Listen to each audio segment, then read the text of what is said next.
3 years with Ethan Hayes, and our relationship still came with a price list. Dinner, $2,000. A simple date, $10,000. One night together, $30,000.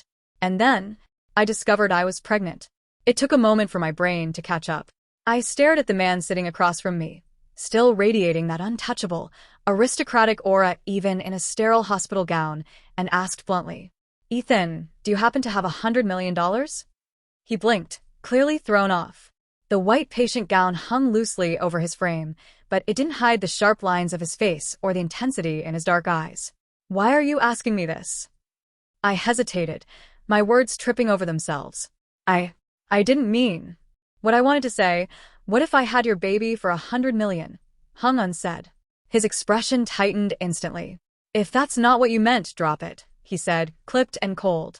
"There's nothing to discuss." A shiver ran through me. Right. How could I forget? Ethan Hayes didn't believe in marriage, didn't believe in children. From day one, our arrangement had been clear. No feelings, no love. Just a physical agreement. If he found out about the baby, he'd assume it was a scheme to secure a payout. Forget $100 million. He'd probably expect me to repay every cent he'd ever given me.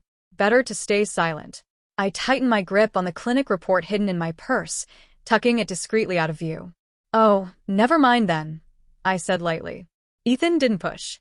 He'd never cared for me beyond convenience, someone to dine with, someone to share his bed. This month, though, things had become tricky. His $200,000 quota for my company had already been met by mid-month. So when he leaned close, pressing me against the stiff hospital bed, his lips grazing my ear, my body froze. The moment his fingers brushed the top button of my blouse, panic surged. I scrambled back, putting as much distance between us as I could. "The monthly limit's reached," I said, perhaps a little too loudly. "We can't do that." Ethan's dark gaze sharpened, a flicker of irritation crossing his otherwise composed face. "I'll pay more," he said casually, the arrogance of wealth dripping from every word. "No. Pay more to risk the baby? Not a chance." For the first time since we'd started this arrangement, I, always willing to do whatever it took for money, said no. Suspicion flashed in his eyes. My heart pounded. I fumbled for a lie. "I'm not feeling well this month. Work's crazy. The most I can do is keep you company while you're unwell. Nothing else." I turned, desperate to get away, before he somehow discovered the secret I hid on my phone. His hand shot out, gripping my wrist, his tone as icy as ever. "So, the only way I get to see you this month is if I'm sick?" I thought of his year-round dedication to the gym. The man was practically a walking fortress. I nodded firmly. "Exactly. Only when you're sick." A flicker of shadow crossed Ethan's intense eyes. He seemed about to speak, but the doctor entered, clipboard in hand. "Mr. Hayes, good news. Just a minor cold, likely from a cold shower in this weather. Nothing serious. You're cleared to go home." A cold shower? Who in their right mind takes a freezing shower in winter? Was he completely insane? I shot Ethan a look that could only be described as utter disbelief, silently praying the baby would inherit his looks, but not his brain. "All right, you heard the doctor," I said, stepping toward the door. "So, let's not see each other for the rest of the month. Next month, Mr. Hayes." I didn't mean it literally. I bolted to my apartment, shoving clothes into a suitcase, needing to disappear while I figured out this pregnancy on my own. My best friend, Sarah, blinked at me. "You're just going to keep it? Just like that?" "Of course," I said, stuffing another sweater into the overflowing bag. "You know my plan. No family, orphan since childhood. I was saving up for IVF, a future of my own. Well, looks like that future is starting early. And with Ethan's genes, the kid would be stunning." Decision made, I grabbed my phone to book the next available flight. Sarah hesitated. "But the month isn't over. What if Ethan calls again?" "Not happening." I waved her off. "The man's built like a fortress. He won't get sick twice in a month." No sooner had I finished speaking than my phone rang. It was Ethan's assistant. "Ms. Miller, good evening. Mr. Hayes has been admitted again and requests your presence. Of course, this falls under your monthly arrangement. Your prompt attendance is appreciated." Same hospital. Same private suite. That week, I found myself there 7 times, once a day. Monday, fever. Tuesday, cold. Wednesday, rash. Thursday, sprained ankle. By the end of the week, Ethan lay sprawled across the bed, a patchwork of injuries and bandages. I stared at him, incredulous. Ethan, are you okay? Any inner ear issues? Motor problems? How does a grown man sprain his ankle walking out of a hospital 3 times and dislocate his shoulder? His eyes flicked up sharply. Are you questioning me? No, I admitted. Not your strength. Just your sense. Could stupidity be inherited? I wondered, scanning him carefully. My gaze lingered on him, and before I could think, his hand grabbed mine, yanking me close. I stumbled as his scent, clean, masculine, intoxicating, hit me. His other hand cupped my chin, and he kissed me with a brutal, possessive intensity. MMPH. The sudden motion collided with my queasy stomach, sending waves of nausea through me. I struggled, but he held me fast. You won't even let me touch you, he growled against my lips. Gah! And then I vomited. Liquid splashed across his crisp hospital gown. Ethan froze, his expression a storm of disbelief and anger. Zoe Miller, are you seriously disgusted by me? You threw up from a kiss. I had no explanation. None at all. Looking into his furious, stunning eyes, a desperate idea formed. Yes, I declared, voice shaking but determined. I'm done with this. I don't want this game anymore. We're finished. Ethan didn't stop me. He just stared, cold and piercing. Finally, he asked, his voice low, dangerous, and almost physically pressing against me. Zoe, do you know what you're saying? Then, bleck. Another round of vomit. This one was more violent, leaving me drained and nauseated. Somehow, Ethan's temper had passed to the baby. Lost in my misery, I missed the fleeting hurt in his eyes. When I could breathe again, he was gone. Only his assistant remained, extending a sleek black card. Ms. Miller, Mr. Hayes asked me to give you this. Consider it a severance payment. Even in breakups, he remained a titan. But as I watched Ethan's silhouette fade down the sterile corridor, limping slightly, a strange ache grew in my chest. Honey, you're in love with him, Sarah said matter-of-factly from the taxi. Impossible, I said, clutching my stomach as another wave of nausea rolled through. It's strictly business. Love has nothing to do with this. Sarah shrugged. Sure. But it's clear he's into you too. Why else the black card? My heart lurched. Ethan likes me? Preposterous. Don't be ridiculous, I muttered. He's always cold. Besides, everyone knows about his college girlfriend, the great lost love. There's no way he'd fall for me. Sarah sighed. Whatever the soap opera is, I bet if you called him, he'd come running. Call Ethan? After 3 years, I'd never initiated contact. He was always too busy, and I was about to leave the city for good. I'm leaving, I whispered, resting a hand on my stomach. We'll never see each other again. My words were cut short by a screech of tires, followed by a violent crash. The world tilted, and then everything went black. When I came to, the sterile scent of antiseptic filled my lungs. I was in a hospital. A cheerful nurse with a clipboard smiled brightly at me. You're incredibly lucky, she said. It was a serious accident, but you only have a mild concussion and a small cut on your forehead. No fractures, no internal injuries. Then she leaned closer, lowering her voice like she was sharing a juicy secret. Your boyfriend was terrified. He made us run every test in the book. Where did you find a man that handsome and that devoted? Boyfriend? I blinked. I have a boyfriend? Before I could make sense of that, the door opened, and Ethan Hayes walked in. He looked like he'd fought his way through a battlefield. His usually perfect coat was rumpled and dirty, his dark eyes shadowed with exhaustion, yet burning with an intensity that could melt steel. No way. She didn't mean him, did she? The nurse turned toward Ethan, smiling. See? I told you your girlfriend's fine. The tests all came back clean. Tests? A chill ran down my spine. My heart lurched as panic rose in my throat. Oh God. The tests were for the accident, right? Not the other thing? Please don't let him know. But then Ethan's voice dropped, smooth and cold as winter steel. Zoe Miller, you've got some nerve. He stepped forward, and his shadow fell across me. Trying to run off with my child? Oh no. He knew. My mind spun in panic. What do I do? What do I say? One memory flashed through my head. My first week working for Ethan. A woman had been dragged out of his office, crying hysterically, shouting, Ethan, don't leave me. Don't abandon our baby. He hadn't even flinched. His voice had been icy. She got greedy. That ruthless detachment was what had drawn me to him in the first place. I was terrified of emotional attachment, so a man incapable of love had seemed perfect.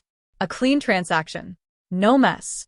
Now, years later, I was the one about to be thrown out. My pulse thundered. Think, Zoe. Think. And then, like divine intervention, an idea sparked. I turned to the nurse, my face the picture of confusion. Who is he? I asked softly. The room froze. The nurse blinked. Ethan blinked. Inside, I was cheering. Genius move, Zoe. Absolute genius. If I had amnesia, then Ethan could bow gracefully, no guilt, no scandal. Perfect cover story for both of us. The nurse frowned, flipping through my file. That can't be right. There's no brain damage, no sign of memory loss. Ethan's dark eyes narrowed, scanning me like he was peeling away every layer of my soul. You really don't remember me? I shook my head, perfectly pitiful. Sir, are you the Good Samaritan who rescued me? You must be mistaken about being my boyfriend.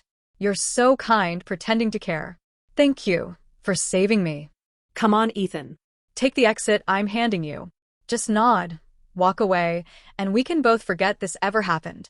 But he didn't. Instead, he leaned forward, a muscle ticking in his jaw, his expression unreadable. Then, with a sharp breath, he gave a smile that wasn't really a smile. It was the expression of a man who'd been pushed to his limit. So, he said softly, dangerously, amnesia. You don't remember me at all? He placed a hand on the bed beside my head, caging me in. His other hand caught mine, stopping me from offering him a payoff. His breath brushed my ear as he murmured, I'm your fiancé, sweetheart. My jaw dropped. Fiancé? My what? For a split second, I genuinely wondered if I was the one with brain damage, or if he was. But if I called him out, my amnesia act would crumble. I had no choice but to play along. I see, I stammered. That's quite a claim. Do you have any proof? My memories blink. I can't just take your word for it. Ethan didn't even hesitate. You've got a small burn scar on your right arm, an inch below your shoulder. There are bite marks on your collarbone from 2 nights ago, and... He paused, eyes gleaming wickedly. There's a tiny red mole on your inner thigh. It tastes like... Stop. Okay. You win. I yelped, clapping my hands over my burning face. Good grief. The man had never been chatty in bed, but apparently, his memory was photographic. I was mortified. And then he took it further. His hand reached for the ties of my hospital gown, his expression one of mock seriousness. Words are cheap. Maybe we should confirm it. The sound of the nurse's approaching footsteps echoed down the hall. He had me pinned, his knee pressed to the mattress, his weight leaning in. If he untied that gown, tomorrow's news headlines would write themselves. Pregnant amnesiac caught in hospital affair. Utterly defeated, I grabbed his wrist. I believe you. You're my fiancé. Hi. Nice to meet you. Ethan smirked, finally relenting. He bent close, his breath warm against my ear. Good, he murmured. Then let's go home, fiancé. While Ethan handled the discharge paperwork, I sat on the hospital bed clutching my gown, trying to calm my racing heart. The man had completely lost it. My fiancé? What kind of twisted joke was that? Why would he even pretend something like that was real? Did he actually want to marry me? No way. Not possible. I called Sarah immediately, words tumbling out in a panicked whisper. It's not that far-fetched, she replied, far too calmly for my taste.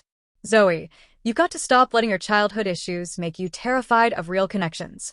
Maybe he genuinely wants to build something with you. Maybe he wants a family, with you and the baby. A family. The words made my blood run cold. A dark thought crept in before I could stop it. What if this whole act was just a ploy to get the baby and dump me? That actually made sense. He had mentioned not long ago that his parents were desperate for a grandchild. Sarah sighed. Zoe, come on. Ethan could have any number of women willing to carry his child. Maybe he's doing this because he cares about you. Not necessarily, I countered. I mean, I am kind of the full package. Young, gorgeous, intelligent, funny, generous, emotionally stable. After my 15th self-compliment, she interrupted dryly. Right. I think you need another brain scan. But I couldn't shake the image of Ethan's face when he saw the positive test result.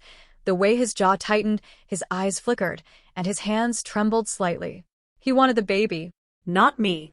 He was already plotting how to take it away once it was born. and I'd be powerless against the Hayes family. I needed a plan. A way out. Sarah, I said quietly, my tone firm. It's time to call for backup. She was silent for a beat before realizing what I meant. Wait. You're really going to contact him? Right. Wyatt. He wasn't family by blood, but he was the only person who ever felt like a brother. We'd grown up together in the orphanage. He had been rough around the edges, always getting into trouble, but with me, he was gentle, protective. Then he got adopted, moved abroad, and eventually built a business empire from nothing. He once offered to bring me overseas with him when he became successful. But back then, I'd already met Ethan. And, well, a few $100,000 a month was a tempting reason to stay. Wyatt had gone quiet on the phone that day. After a long pause, he said softly, "Okay, but if you're ever unhappy, come find your big brother Wyatt. We're family." That memory stung now. I quickly texted him, and his reply came within minutes. "Finishing things up here. I'll be there in 2 weeks, tops." 2 weeks. That was plenty of time to make Ethan Hayes regret ever crossing me. Later that night, back in Ethan's luxurious villa, I decided to start my quiet rebellion. Ethan stood by the doorway, watching as I set down a small basin of warm water at my feet. A smirk tugged at his lips. "What's this supposed to be?" I put on my most innocent expression. "You're my fiancé, remember? Isn't it your job to wash your fiancé's feet?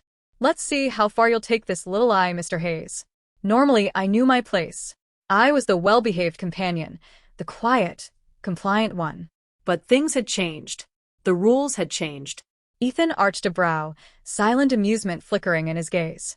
There was a time I'd have been terrified by that look, but tonight, I refused to flinch. When I pushed a little further, teasing, "What? You don't want to?" Doesn't sound very fiancé-like to me. I expected a scoff. Instead, Ethan knelt.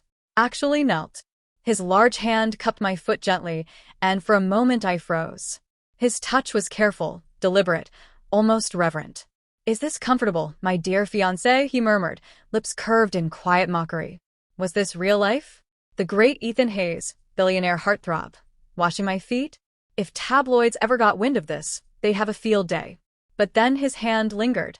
His long fingers glided over my skin, tracing soft, lazy circles that made my breath hitch.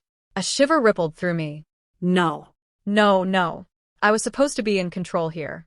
This was my revolution. I gave him a light kick in the shoulder, pretending to play it off. Water splashed over the rim of the basin, darkening the front of his spotless, white shirt. My heart stopped. Ethan was obsessive about cleanliness. I'd just drenched him in foot water. "Goodbye, Zoe." "It was nice knowing you." But instead of exploding, he calmly picked up a towel and began to dry my feet with quiet care, his expression unreadable. "All done," he said simply, setting the towel aside before carrying the basin away. And as I watched his tall figure move through the soft light of the room, one unsettling thought crossed my mind. The world had truly gone mad.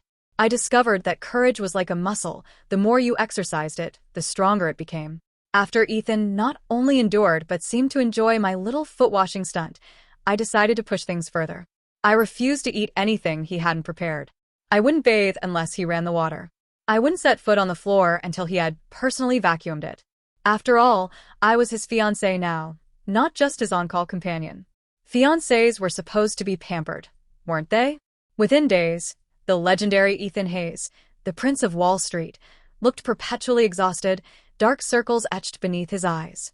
Even the head butler pulled me aside one afternoon. "Ms. Miller," he pleaded, wringing his hands, "please leave some work for the staff. The young master isn't built for domestic chores." Normally, I would have followed every unspoken rule. But seeing Ethan carefully hang my dresses by color in the closet, clumsy but earnest, he looked less like a billionaire tycoon and more like a husband helping his wife. It was oddly fun. I'd never had a family, so it felt like playing house. I had always imagined marriage as a storm of arguments and flying dishes. Ethan caught my gaze and gave a soft, genuine smile. "It's fine," he said to the butler. "Keep everyone's salaries intact. From now on, all tasks come from the lady of the house." The butler blinked. "The lady of the house?" Ethan nodded. Everyone in the villa had still called me Ms. Miller until that moment. Now I was stepping fully into a new role. Then Ethan added, "Give the staff a 50% bonus." The butler's face lit up like a jackpot winner. I could only stare. He must be burning money for fun. But patience has limits, especially at night. I tossed and turned beside him, struggling to get comfortable. Ethan, I murmured, half asleep. Move your leg. Don't, he muttered, voice husky with sleep and something else. Hormones flared, and I bristled. If he wouldn't move, fine, I would. Back and forth. Everywhere. His breathing grew heavier. Suddenly, in one smooth motion, he flipped me onto my back, pinning me beneath him. His voice was low, sharp, impatient. Zoe. Don't push it. Not right now. Not right now. All I heard was, he yelled at me. Tears sprang to my eyes. You yelled at me, I whispered, voice trembling. You actually yelled. Ethan froze, clearly thrown. Why are you crying? I didn't know. The waves of emotion were uncontrollable. Hormones made me a mess, swinging from one extreme to another. Gradually, his impatience softened into tenderness. In the middle of the night, on that massive bed, he pulled me into his arms and rocked me gently. Sure, it's okay. Don't cry. I'm sorry, he murmured, punctuating his words with soft kisses. I guided him with a playful command. Kiss here, gently. No marks. For the first time in 3 years, he obeyed. His lips traced my skin like a whisper. I whispered, craving more. A little lower, yes. Time slipped by. Eventually, I was calm, though Ethan seemed almost vibrating with suppressed tension. He took my hand, voice low and desperate. Please help me. And just like that, nausea hit. I vomited right on him. Zoe Miller, he hissed, but I snapped back annoyed. Get away. You're irritating. I gave him a light kick. He sighed, long and defeated, then carefully cleaned me up, lifting my head and offering water. I drifted off to sleep, feeling surprisingly content. Being Ethan's fiancé? Way better than being his sugar baby. The next morning, Ethan was already gone to work. On the nightstand sat a brand new designer handbag and a jewelry box containing the pink diamond necklace I'd been eyeing for months. A maid placed a bowl of seafood congee in front of me, sympathy in her eyes. Madam, Mr. Hayes looked exhausted when he left. Perhaps you could visit him at the office for lunch? Even the staff felt sorry for him. As I spooned the congee, guilt pricked at me. Maybe I'd been pushing too far. After all, Ethan was being kind because he thought I had amnesia and because of the baby. But I had only a few days left before my brother arrived. I needed to be careful. Carrying a lunchbox packed with chef-prepared dishes, I headed to Ethan's office. Just as I reached the executive suite, I heard familiar voices. Sarah? No. I mean my best friend. Definitely not my sugar daddy. Curiosity got the better of me. I pressed my ear to the slightly open door. You're really going to keep up this amnesia act? Sarah asked, incredulous. Ethan's voice sounded weary. What choice do I have? Let her throw me away like an old toy. Throw him away? That was my plan. Wait, he knew I was faking it? Then Sarah said something that made my stomach drop. You created a cage for her, but it was the only one she'd step into. You built the exact kind of relationship she thought she wanted, so she could get close to you. I froze. He did all of this just to be with me? I'd been abandoned more times than I could count. My parents left when I was little. Then Wyatt, the closest thing I'd ever had to a brother, had been whisked away by his adoptive family overseas. Every meaningful connection in my life had ended. Every person had left. Each time, the loss felt like a physical ache. So I stopped trying. I never dated.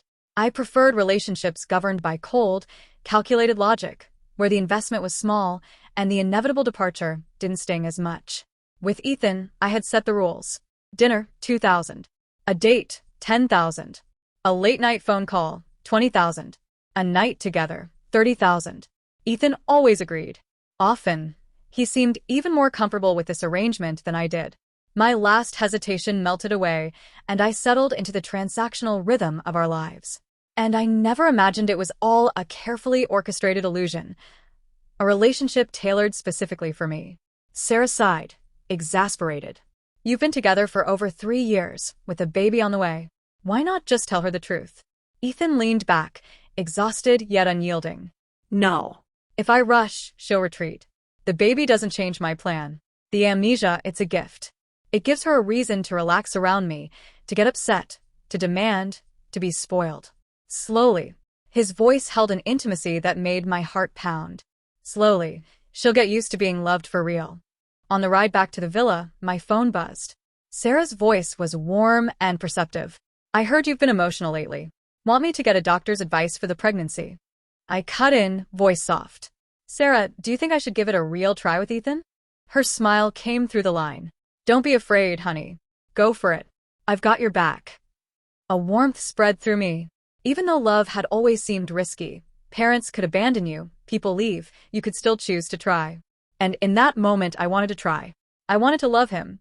Then my phone lit up with missed calls and frantic texts. My temple throbbed. Oh no. Sarah. I gasped. My brother's here. When I rushed into the villa, Wyatt and Ethan were locked in a brutal fight. Both men were tall, strong, impossible to gauge. Ethan, stop. I screamed, instincts taking over. The staff froze, terrified. Madam, the young master is in a fight. Telling him to stop is like asking him to vanish. But Ethan's fist froze midair. He turned, eyes bloodshot with anger. Yet beneath it I saw hurt. My heart skipped a beat. I threw myself between them. Wyatt, stop. It's a misunderstanding. He isn't trying to take the baby. I explained everything, twisting my fingers nervously. I shouldn't have called you without knowing the whole story. I've caused so much trouble. Wyatt looked at me, the same little girl he once protected, but now changed. No tears, no pleading eyes. He remembered the day I had begged him to stay. Wyatt, don't go. Or take me with you? But the adoption allowed only one child, and he'd chosen his path. He had missed his chance. Now he could only be my brother. It's okay, he said softly. As long as you're safe, that's enough. I looked back at Ethan, who had taken a solid punch. His usual arrogance gone, he shuffled toward the back of the house, head down, like a wounded dog. Wyatt ruffled my hair, the gesture nostalgic. As long as you're okay, that's what matters. He seems to treat you well. Go on. And if you two ever get married, make sure your big brother gets an invitation, I said, grinning. Married, the word felt foreign, distant. But maybe it wasn't so frightening after all. First, though, I had to coax a certain sulking billionaire back to normal. I will, I said with enthusiasm, feeling a spark of hope. When I stepped into the bedroom, Ethan was cocooned in the duvet like a sulking, oversized child. I could feel the tension radiating off him. Anger, yes, but not at me. At the idea that I had misjudged him, assumed he would take my child, distrusted him. Ethan wasn't afraid to give. He was afraid of being misunderstood. I smiled.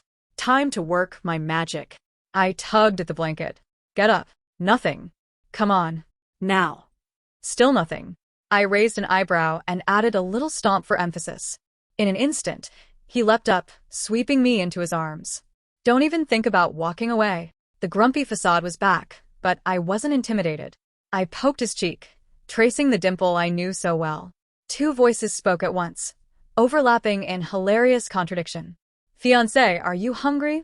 I asked softly. Do you love him? A little voice in my head seemed to shout. Ethan's eyes lit up with pure, unfiltered joy.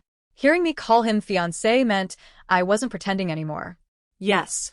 I'm starving, I called, laughing. No. He's just my brother. We laughed at the jumble of our words. Relax, he's just my brother. That's it. The last vestiges of anger melted from Ethan's eyes. What do you want to eat? I'll cook it for you. I cupped his face gently. For the first time in years, the air between us felt free, warm, unburdened. He smiled, that mischievous, familiar grin lighting up his handsome features. In that case, he murmured, pretending innocence as his cheeks flushed slightly. Isn't it a little soon for that? I pushed him back onto the bed, unbuttoning his shirt with a playful grin. He had been so desperate the other night, and now was the perfect time. As dusk painted the sky in soft shades of pink and gold, I curled in Ethan's arms, my lips near his ear. I love you, Ethan Hayes, I whispered. The way you love me. A long, tender silence followed, then a low, satisfied chuckle vibrated against my cheek. It was the sound of a man who had finally gotten everything he had ever wanted.